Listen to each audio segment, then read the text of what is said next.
সেই মুহূর্তের ছবি যখন পৃথিবীর বায়ুমণ্ডলে আসে সেই ক্যাপসুল, দুটো প্যারাশুট সেই মুহূর্তে খোলে, দুটো প্যারাশুটের পর তারপর চারটে প্যারাশুট খোলে। Located in the Gulf of America, off the coast. আর এই মুহূর্তে আমরা সরাসরি যোগাযোগ করতে পেরেছি জ্যোতির পদার্থবিদ সন্দীপ চক্রবর্তীর সঙ্গে। আমরা সরাসরি সন্দীপ বাবুর সঙ্গে যোগাযোগ করব। সন্দীপ বাবু, প্রথমেই যে প্রশ্নটা সামনে আসছে, আমরা দেখেছি যে কতটা ভেলোসিটি থাকবে, কতটা গতি থাকবে, কিভাবে ধাপে ধাপে গতি কমবে, একেবারে নিখুঁত একটা ক্যালকুলেশন করা হয় এবং নির্ধারিত সময়ে সফল অবতরণ। এই নিখুঁত ক্যালকুলেশনকে বিস্ময়কর।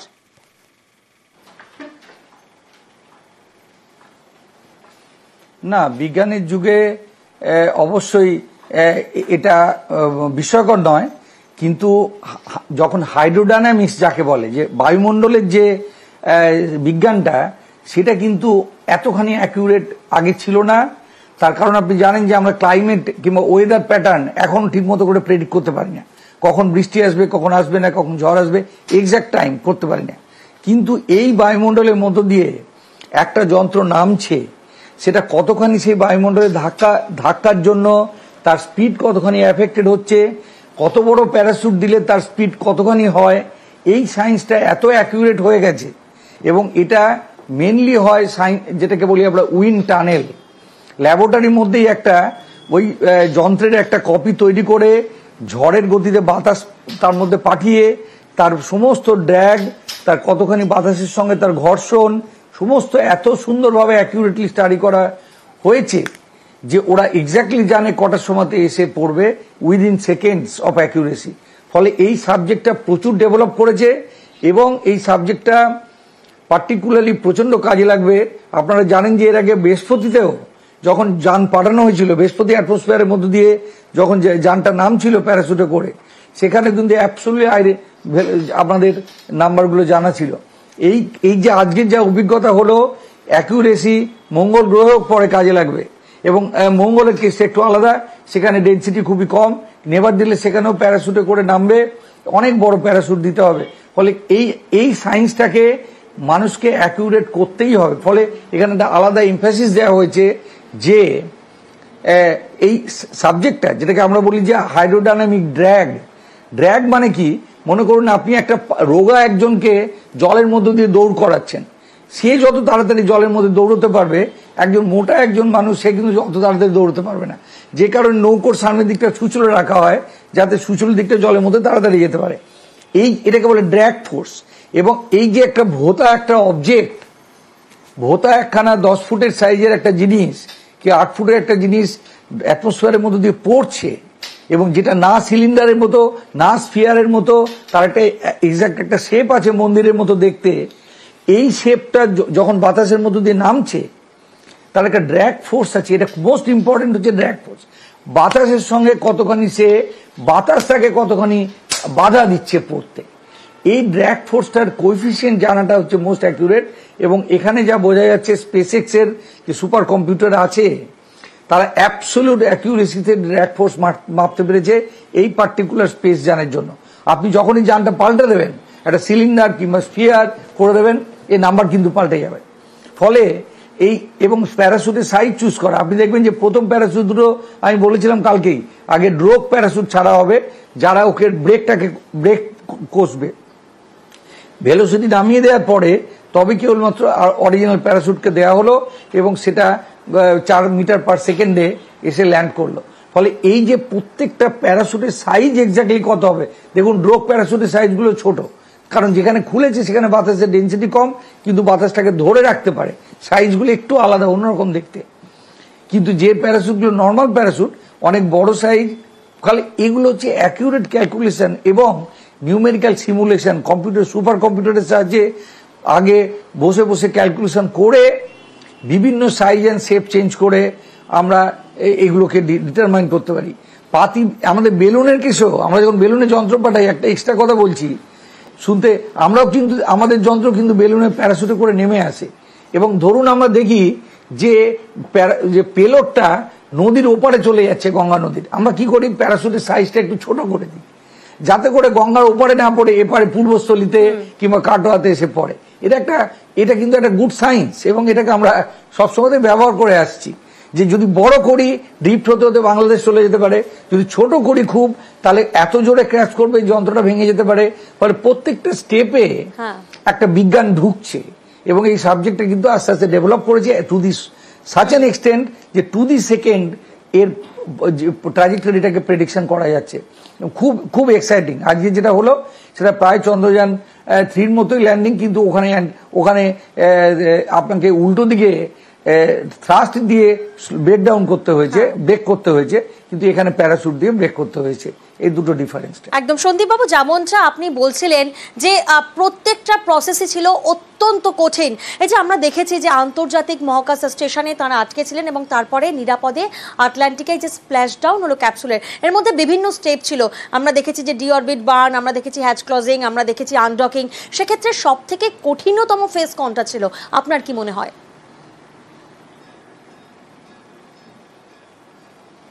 দেখুন, প্রথম কথা আমি অবজেক্ট করছি যে ওরা আটকে ছিল কথাটাকে, কারণ ওরা কিন্তু বৈজ্ঞানিক, তাদের একটা সবচেয়ে বেস্ট পসিবল ল্যাবরেটরি দেওয়া হয়েছিল এবং তারা সেখানে খুব আনন্দের সঙ্গে কাজ করেছে। যদি মনে হচ্ছে ওরা প্রিজনার টাইপের, কে একজন সিকিমে কেউ যদি ঘুরতে যায়, ধস পড়েছে, পর্যটক আটকে গেছে, সেটা একরকম জিনিস।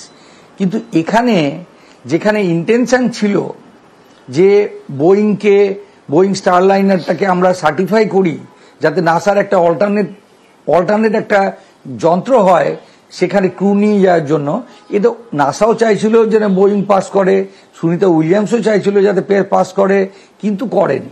ফলে এটা একটা মানে অনভিপ্রেতভাবে তাদেরকে এক্সট্রা টাইম থাকতে হয়েছে। কিন্তু এটাকে আমরা আটকে থাকা বলবো না, কারণ প্রত্যেকটা প্রসেসেরই আপনি দেখুন একটা জিনিসকে নিয়ে যেতে এবং ফেরত আসতে প্রচুর টাকা খরচ, প্লাস যদি নিয়ে যায় তাহলে সেইটা প্রথমে নাসা ভেবেছিল 4 জনকে নিয়ে পাঠাবে, তার জন্য কন্ট্রাক্ট হয়েছিল স্পেস এক্সের সঙ্গে। পরে দেখা গেল সুনিতা উইলিয়ামস নামতে পারলো না, সেই কন্ট্রাক্ট ভঙ্গ করে 4 জনের মধ্যে 2 জন স্পেস অ্যাস্ট্রোনটকে বলা হলো তোমরা যেতে পারবে না, চেয়ার দুটো ফাঁকা করো, এই দুটো চেয়ারে করে সুনিতা উইলিয়ামসরা আসবে। সেখানে তাদের সঙ্গে কন্ট্রাক্ট ভঙ্গ হলো। ফলে এই যে প্রসেসগুলো আছে এগুলো কিন্তু আপনাকে দেখতে হবে যে এগুলো অত সহজ প্রসেস না যে একদিন কিংবা 2 দিনে সলভ হবে। ফলে এটা আমার মনে হয় যে ওনারা ছিলেন এবং প্রচুর বিজ্ঞান চর্চা করেছেন, যেগুলো ভবিষ্যতে আমাদের প্রচুর কাজে লাগবে স্পেস এক্সপ্লোরেশনে।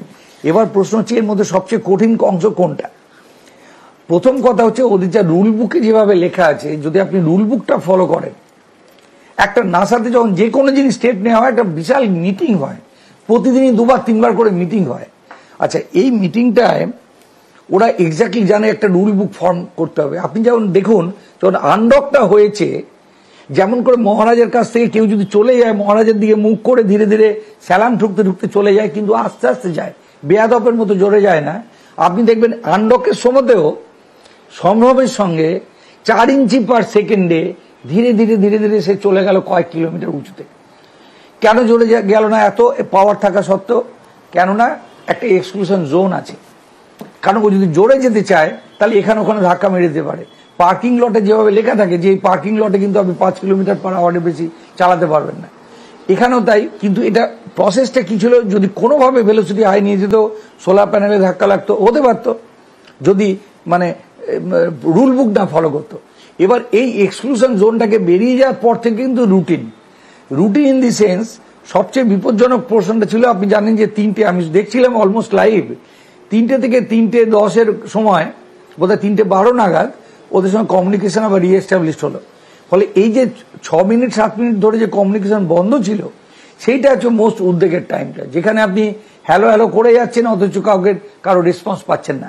সেখানে প্লাজমা যেটা দেখা যাচ্ছে, এমনকি আমেরিকার যে প্লেনটা আছে, যুদ্ধ এরোপ্লেন, সেখান থেকে ফটো তুলে দেখা যাচ্ছে যে তাদের গা থেকে আগুনের গোলার মতো একটা ল্যাজের মতো বেরোচ্ছে, তার মধ্যে 4টে মানুষ বসে আছে, ভাবতেও ভয় লাগে। ফলে ন্যাচারালি ওটা একটা ডেঞ্জারাস ছিল যে এই যন্ত্রটাকে ডিসিডিকেট করে যাবে আমাদের কল্পনা চাওলার যন্ত্রের মতো। কাজে ওইটা ছিল মনে করুন 6 মিনিটের সবচেয়ে টেররাইজড অবস্থাতে ছিল মানুষ, যে এই 6 মিনিট কেটে যাওয়ার পরে বাকি যেটা হয়েছে অলমোস্ট রুটিন।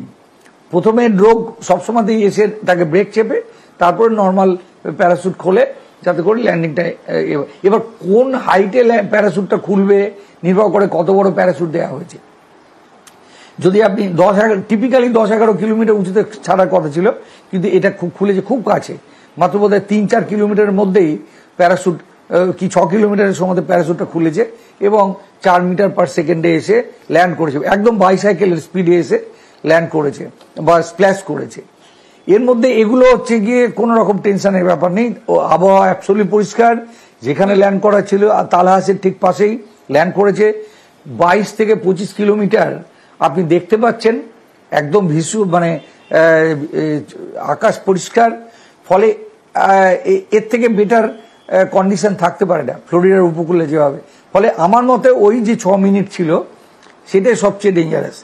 এর আগে যে একটা ডিঅরবিট বার্ন যেটা হয়েছে, সার্ভিস মডিউল যখন ওকে ছেড়ে দিয়ে চলে গেল, সেপারেট হয়ে গেল 100 কিলোমিটারের কাছাকাছি এসে, সেই সময়তে আরেকটা ডেঞ্জারাস ব্যাপার হতে পারত যে এক্স্যাক্টলি হয়তো সেম ট্রাজেক্টরিতে ঠেলা হলো না, যে যাতে করে ও গিয়ে এক্স্যাক্টলি ও তালহাসির ওখানে গিয়ে পড়ে, যদি ওখানে ভুল হতো। কিন্তু এটা টোটালি অটোনোমাস এবং প্রোগ্রামড। অ্যাঙ্গেলটা আপনি জানেন যে আজকাল যদি কোনো তারার দিকে কোনো একটা টেলিস্কোপ পয়েন্ট করে, 0.0018 সেকেন্ড অ্যাকিউরেসিতে পয়েন্ট করতে পারে। অর্থাৎ আপনি যদি 10 কিলোমিটার দূরে একটা হেডলাইট, একটা গাড়ির হেডলাইট থাকে, সামনে দিয়ে যদি একটা মশা চলে যায়, সেই মশাটাকেও টার্গেট করে টেলিস্কোপ তাকিয়ে থাকতে পারে। এত অ্যাকিউরেট হয়ে গেছে যে প্রোগ্রামিংটা এবং সায়েন্সটা। ফলে এইখানে অটোনোমাস প্রোগ্রামে ভুল হওয়ার কোনো চান্স নেই। এটা একটা ম্যাচিউর সায়েন্স, গত 70 বছর ধরে ম্যাচিউরিটি এসেছে। ফলে এটা রুটিন। যেটা হবে এখন মঙ্গলে, আমরা যখন নামতে যাব মাস দুয়েক, ধরে যাক এলন মাস্ক বলেছে 2030-এর মধ্যে মঙ্গল নামবে, সেটা আমাদের কাছে একটা বিশাল এক্সাইটমেন্ট হবে। যে এইটা আপনাকে দেখতে হবে, 2 ধরনের সায়েন্স চলছে। এই যেটা সায়েন্স যেটা দেখালেন, এটা সারা প্রত্যেকটা মানুষের এক্সাইটমেন্ট আছে। একটা রাস্তার দোকানে পর্যন্ত যে আলোচনা হবে যে হ্যাঁ সুনিতা উইলিয়ামস ফিরে এসছে, স্বস্তির নিঃশ্বাস। এবং আমরা সবসময় ব্যবহার করে এসেছি যেন অ্যাবান্ডান্ট কিংবা ফ্রাস্ট্রেটেড কিংবা স্ট্রান্ডেড, এই ধরনের কথাগুলো ইংরেজি কথা, সেগুলো কোনো না কোনো কারণে কাজে লাগে। কিন্তু আমার মনে হয় যে, আমার কখনো মনে হয়নি ওনাদেরকে দেখে যে ওনারা নিজেরা মনে করছেন ওনারা স্ট্রান্ডেড। ওনারা খুব আনন্দের সঙ্গে কাটিয়েছেন, ওনারা ক্রিসমাস পালন করেছেন এবং প্রত্যেকটা এক্সপেরিমেন্ট করেছেন টাইমলি। হ্যাঁ, কাজী ন্যাচারালি ওনারা সুস্থভাবে প্রচন্ড অ্যাকমপ্লিশ করে তারা ফিরে এসেছেন। হ্যাঁ, ফলে আমার মনে হয় এটা পুরো ট্রিপটা আলটিমেটলি সব ভালো যার শেষ ভালো। এবং টুডে আজকে আমরা দেখতে পাচ্ছি যে সুনিতা উইলিয়ামস প্রচন্ড অভিজ্ঞতা, এবং এই যে অভিজ্ঞতা উনি ফিরলেন শুধুমাত্র মেডিকেল সায়েন্সের জন্য না, যে মাইক্রোগ্র্যাভিটিতে আমাদের দেহে কিসের প্রভাব পড়ে সেটা তো হবেই, কিন্তু ট্রাম্প থেকে শুরু করে এলন মাস্ক পর্যন্ত তাকে এক্সট্রাক্ট করবে তার সমস্ত ইনফরমেশন এবং তার সমস্ত অভিজ্ঞতা। কারণ এলন মাস্কের স্পেস এক্স, তার অভিজ্ঞতাকে কাজে লাগিয়ে কিন্তু এবার মঙ্গল গ্রহের যা যাবে, যে পরের আমাদের যাত্রাটা হবে, তার সমস্ত অভিজ্ঞতা কাজে লাগবে। কারণ আপনি জানেন যে মঙ্গল গ্রহে মাস্ক বলছে আমি 2 মাসে চলে যাব, কিন্তু নর্মাল সেন্সে যেতে লাগে 6 মাস। আর ওখানে যখন আবার গেলেন, আবার হোম্যান ট্রাজেক্টরিতে ফিরে আসতে লাগে 6 মাস। আর ওখানে যাওয়ার পরে সেই একটা হোম্যান ট্রাজেক্টরি থেকে আরেকটা হোম্যান ট্রাজেক্টরিতে ফিরতে আরো 6 মাস সময় লাগে। অর্থাৎ আপনি 1.5 বছরের হাতে সময় নিয়ে আপনাকে যেতে হবে। ফলে এই যে 9 মাস ধরে উনি ছিলেন, 9.5 মাস, এটা একটা বিশাল কাজে লাগবে। এবং উনি ওনার কিউমুলেটিভ জানেন যে 607 দিন উনি মহাকাশে ছিলেন total, second highest in entire human history. ফলে ওনার অভিজ্ঞতা প্রচন্ড কাজে লাগবে। এবং আমি শিওর যে যদি এলন মাস্ক বলে ভলান্টিয়ার করতে, এবং এই সুনিতা উইলিয়ামসই বলবে আমি যেতে চাই মঙ্গলে, কারণ ফুলি স্পিরিটেড, টোটাল ম্যাচিওর এবং completely confident of what is Singh. এই টাইপের মানুষ, 5খানা মানুষ সাবজেক্টটাকে পুরো পাল্টে দিতে পারে। সন্দীপ বাবু, আপনার কথার প্রসঙ্গ ধরেই আপনার কাছে আসবো। যেমনটা আপনি বলছিলেন যে আমরা টুকরো টুকরো ভিডিও দেখেছি, এই যে সুনিতা উইলিয়ামসের 9 মাস আন্তর্জাতিক স্পেস স্টেশনে থাকা, সেখানে তারা ক্রিসমাস সেলিব্রেশন করেছেন। আচ্ছা, আমরা তো এই ভিডিও দেখেছি, যে ট্রেডমিলের ভিডিও দেখেছি, তাদের শারীরিক একটা পরিচর্যার ভিডিও দেখেছি। তাই জন্যই কি এই কঠিন লড়াইটা তারা এত সহজভাবে কাটালেন, এত সহজভাবে পৃথিবীর বুকে অবতরণ করে হাত নাড়িয়ে তারা অভিবাদন দিলেন? আচ্ছা, আচ্ছা, তাদের স্বাভাবিক জীবনে আসতে কতটা সময় লাগবে? এই জন্য এই প্রশ্নটা আপনাকে করছি, কারণ আজকে এই মুহূর্তে চায়ের দোকানে দাঁড়িয়ে যে আড্ডা হচ্ছে আজকে সকালে, আপামর বাঙালি বা আপামর গোটা বিশ্বের এই প্রশ্নটাই বোধহয় মনে আসছে যে কতদিনে তারা স্বাভাবিক হবেন, শারীরিক সমস্যা কাটিয়ে উঠতে পারবেন।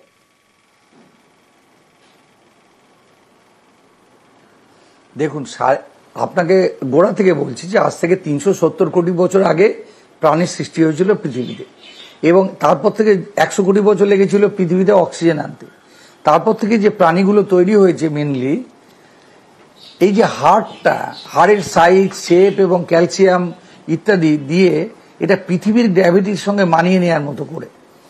এবার ন্যাচারালি আমাদের যে শেপ, সাইজ এবং হার্টের যে প্রেশার, বোনের যে স্ট্রাকচার, কশেরুকা বেন্ড করতে পারার ক্ষমতা, এতগুলো কশেরিকা দিলে আমি এইভাবে বেন্ড করতে পারবো, আমাদের প্রত্যেকটা গঠন যে এই যে অপটিমাইজ হয়েছে নানা ইভলিউশনের জন্য, পুরো মিউটেশন চলেছে গত 100 কোটি বছর ধরে। এবার আপনি বললেন যে না, আমি পৃথিবী আমার পছন্দ হচ্ছে না, আমি এখন আরেক জায়গায় চললাম, সেখানে গ্র্যাভিটি নেই, আমি তাও যেতে চাই। এবার তারা ভলান্টারিলি গেছে এবং তারা আনন্দের সঙ্গে গেছে, ফলে তারা লড়াই করেনি। আপনি যেটাকে যদি মনে করেন তারা লড়াই করেছে, সেটা ভুল। তারা ভলান্টারিলি গেছে, তারা ভলান্টারিলি এই সুযোগটাকে কাজে লাগিয়েছে। এবং যেমন যারা ফোর ফ্রন্টে যারা যুদ্ধ করে তারা হয় হিরো, তারা হয় বীর, তাদের কষ্ট হয়, কিন্তু তারা এন্টায়ার হিউম্যানিটির নলেজকে এগিয়ে নিয়ে যায়। ফলে এই যে 4 জন যারা নেমে আসছে তাদেরকে মনে হলো যেন তারা সৈনিকের মতো, আহত সৈনিকের মতো, কিন্তু মুখে হাসি আছে, কারণ তারা যুদ্ধে জিতেছে। একটু আধটু ক্ষয় হয়েছে বোনের, তার বোনগুলো ঠিকমতো আর ফর্ম করেনি, কারণ 35 দিনে আপনি জানেন যে আমাদের বোনটা পুরোপুরি রিপ্লেসড হয়ে যায়। ফলে কেউ যদি 35 দিনের মতো থাকে মহাকাশে, তাহলে তার বোন পোড়াশ হয়ে যায়, বিটল হয়ে যায়, একদম গুঁড়ো গুঁড়ো হয়ে যায়। সেইখানে আপনাকে 2.5 ঘন্টা ধরে জিমে গিয়ে কষ্ট করে মাসেলগুলোকে জিয়ে রাখা, এবং মাসেলগুলো বোনের সঙ্গে অ্যাটাচড আছে, ফলে বোনটাকে কোনো মতে ফাংশনাল করা, যাতে এটা পুরোপুরি যেন হারিয়ে না যায়। এবার উনি যদি এবার 10 বছর ধরে থাকতেন উইদাউট এনি এক্সারসাইজ, একটা সরীসৃপে পরিণত হতেন, শুধু কার্টিলেজ কিছু একটা থাকতো, তার কোনো বোন থাকতো না। এটা যেমন একটা বড় প্রবলেম। ফলে ওনাকে যে এই যে আনা হলো স্ট্রেচারের সময়, আপনি দেখবেন বডিটা শুয়ে আছে, মাথাটা একটু হেলানো আছে। এবার ন্যাচারালি ধীরে ধীরে এই অ্যাঙ্গেলটাকে বাড়ানো হবে, যাতে করে গ্র্যাভিটিটার একটা কম্পোনেন্ট, আমরা বলি একটা কম্পোনেন্ট, গ্র্যাভিটি যদি সোজাসুজি অ্যাক্ট করে সেটাকে বলা হয় ফুল 100%। কিন্তু যদি একটা অ্যাঙ্গেল করে একটা বিছানায় আপনি শুয়ে থাকেন, তাহলে গ্র্যাভিটির একটা সামান্য কম্পোনেন্ট, হয়তো 10% আপনার গায়ের উপর পড়বে। এই 10%-এ আপনি শুয়ে থাকুন 7 দিন, দেখি আপনার দেহ এই বোনকে রিজেনারেট করতে পারছে কিনা। তারপরে আরো 10 ডিগ্রি বাড়িয়ে দিয়ে আরো শুয়ে থাকুন 1 সপ্তাহ। এই করতে করতে অন্তত পক্ষে 1.5 মাস মতো সময় লাগবে যে ওনাকে অ্যাকচুয়ালি দাঁড় করানো হবে। সত্যি কথা, যদি উনি দাঁড় করানো মানে যদি হেঁটে চলে বেড়াতে চান, মোমেন্টারিলি একটা বাচ্চা ছেলেও দাঁড় করিয়ে দিলে কিছুক্ষণ পরে পড়ে যায়, কিন্তু মানে যে বছরখানেকের ছেলে। সো এখন ওনাদের অবস্থাটা এইরকম। তার মধ্যে হার্টের প্রবলেম যেটা আছে, আমাদের এই যে প্রেশার, সিস্টোল ডায়াস্টোল কি বলুন 80 থেকে 130, এই যে প্রেশারটা বাড়ছে কমছে, তার মেন কারণ হচ্ছে আমাদের ব্লাডটা পায়ের গোড়াতেও পাঠাতে হচ্ছে, আবার মাথাতেও পাঠাতে হচ্ছে। ব্লাড, এই হার্টটা পাম্প করতে হচ্ছে পৃথিবীর এগেনস্টে গিয়ে, গ্র্যাভিটির এগেনস্টে গিয়ে এতখানি ব্লাড আমাকে ব্রেনে পাঠাতে হচ্ছে, তাহলে ব্রেন ডেথ হয়ে যাব। তো এই যে প্রেশারটা মহাকাশে লাগছে না, তাহলে হার্টের যে সেলগুলো আস্তে আস্তে উইক হয়ে যেতে পারে। ফলে সেই একটা দিক দেখতে হবে। 3 নম্বর দিক দেখতে হবে ওনার দেহে ক্যান্সার ফর্ম করেছে কিনা, কারণ ওনাকে যখন এক্সপোজ করা হচ্ছে মহাকাশে আপনি জানেন যে আমাদের গ্যালাক্সিতেই প্রায় 10⁻11 তারা আছে। তার মধ্যে প্রত্যেক 30 বছর পর পর একটা করে সুপারনোভা হচ্ছে কন্টিনিউয়াসলি যেখানে সেখানে, এবং এই সুপারনোভাগুলো কিন্তু প্রচুর হাই এনার্জি রেডিয়েশন জেনারেট করে। সেটা গিয়ে ইন্টারন্যাশনাল স্পেস স্টেশনের দেয়ালে গিয়ে ধাক্কা মেরে সেখান থেকে সেকেন্ডারি রেডিয়েশন জেনারেট করে। সেই সেকেন্ডারি জেনারেশন বডিতে গিয়ে ক্যান্সার কম করতে পারে, কারণ কোনো সেলকে তারা মিউটেশন করে নকআউট করে দিতে পারে। সন্দীপ বাবু, আমাদের সময় খুব কম, একেবারে শেষ প্রশ্ন আপনার কাছে। আপনি যেমন কিছুক্ষণ আগে বলছিলেন যে আজকের এই মিশন কোথাও না কোথাও আগামীর পথকে আরো সফল করবে। আমরা জানি গগনযান মানব মিশন রয়েছে, আমরা জানি ভারত আমেরিকার যৌথ অভিযান নিসার রয়েছে, চন্দ্রযান 4 এর অভিযান রয়েছে। কোথাও না কোথাও আজকের এই মিশন কি সেই পথকে আরো সফল করবে, সেই বার্তা কি দেবেন?